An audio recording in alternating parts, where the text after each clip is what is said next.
why doesn't one clear up all this awful mess? Well, it isn't clear. Look, sir, It isn't.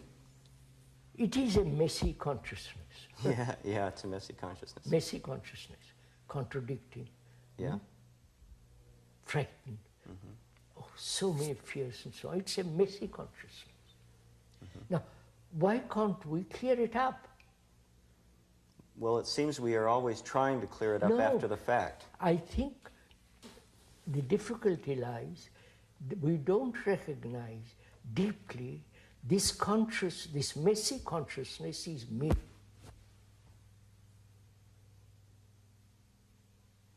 And if it is me, I can't do anything. I don't know if you get the point. You mean we think that there's a me separate from this messy consciousness? We think we are separate. Mm. And therefore we are accustomed, it's our conditioning, to act upon it. But I can't very well do that with all this messy consciousness, which is me. So how am I? No, the problem then arises, what is action?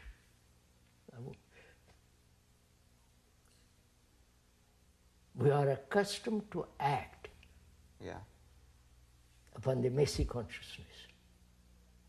When there is realization, the fact that I can't act because I'm that. Then what is action? That's non-action. Okay. That is not okay. That is the total difference. Yeah, I think I understand. On the one hand, there's the action of consciousness on itself, which just perpetuates things. Yes. And seeing that, then it ceases to act.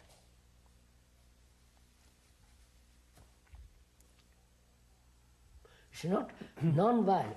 Sorry. So what you're saying that normally we have the idea that there's a self which is somehow separate from some of the contents of our messy consciousness. That's right.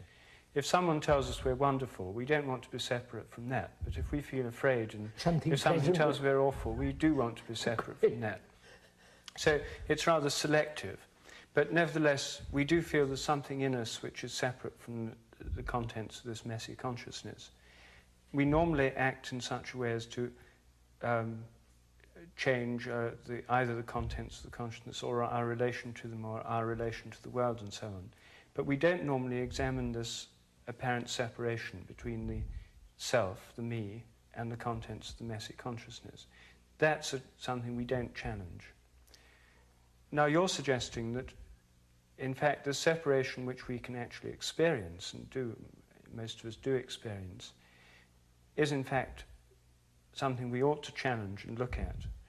And we ought to face the idea that we actually are the messy consciousness and nothing other. Obvious.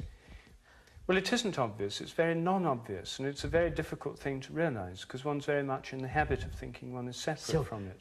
So is our conditioning, can we move away from our conditioning? Our conditioning is me. And then I act upon that conditioning, separating myself. But if I am that, no action, which is the most positive action. The way that would be heard, I'm afraid, is that if I don't act on it, it's just going to stay the way it is. You're suggesting that by recognizing this, there's a sort of the process of recognizing, of facing up to, and of... It's not facing up. Who is to face up? Not recognize. Who is to recognize it? You see, we're always thinking in those terms. I am that, full stop.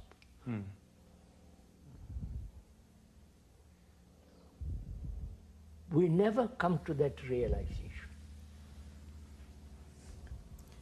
Totally. There is some part of me which is clear.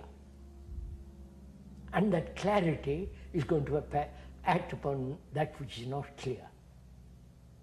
That's always this goes on. Yes. I'm saying the whole content of one's consciousness is unclear, messy. There is no part of it that's clear. We think there is a part, which is the observer separating himself from the mess. So the observer is the observed. Good old story. Right.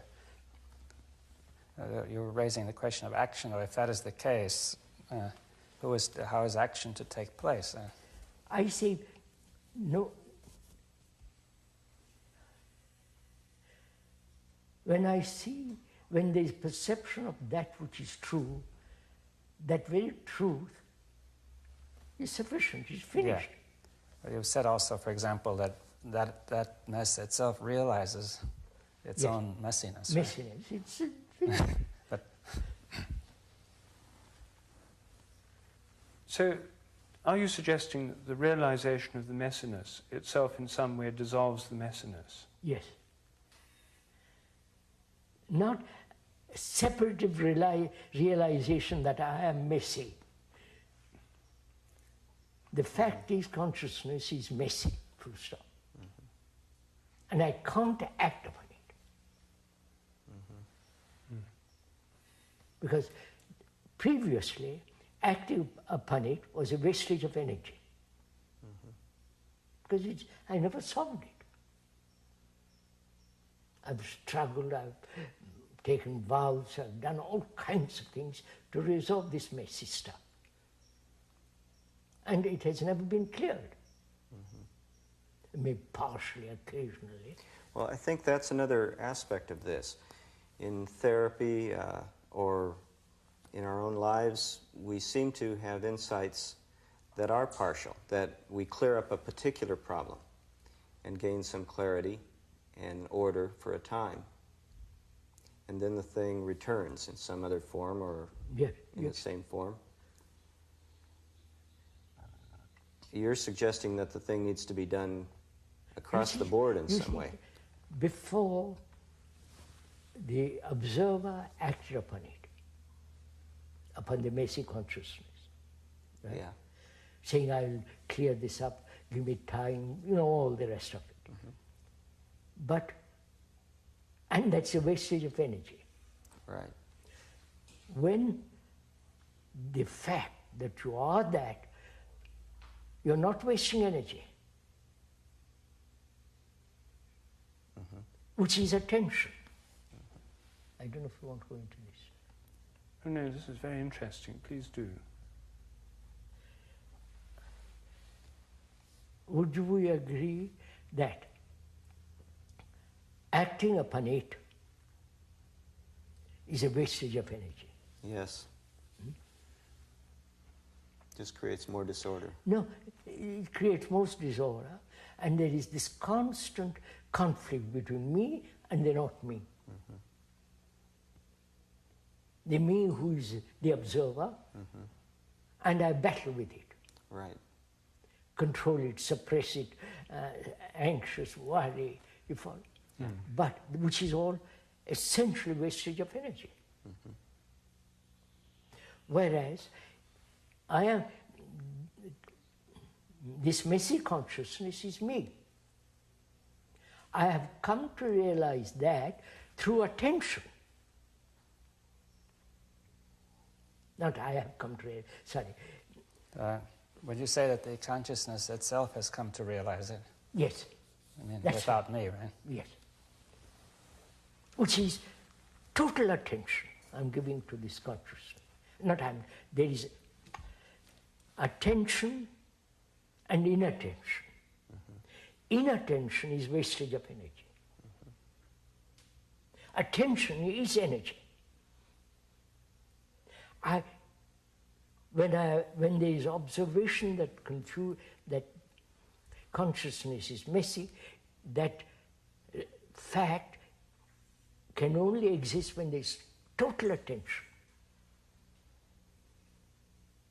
And when there is total attention, it doesn't exist anymore, confusion.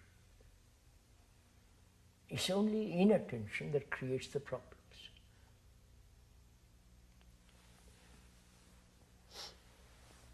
refute it. But sir, I don't understand entirely what you're... This total attention that you're talking about would only be able to have this effect if it somehow was something completely in the present and devoid of memory. Of course, attention is that. If you now, just if I attend to what you have said just now, devoid of memory, which is attention, I listen to you not only with the sensual ear, but with the other ear, which is I'm giving my whole attention to find out what you're saying, which is actually in the present. Attention, in attention, there is no center.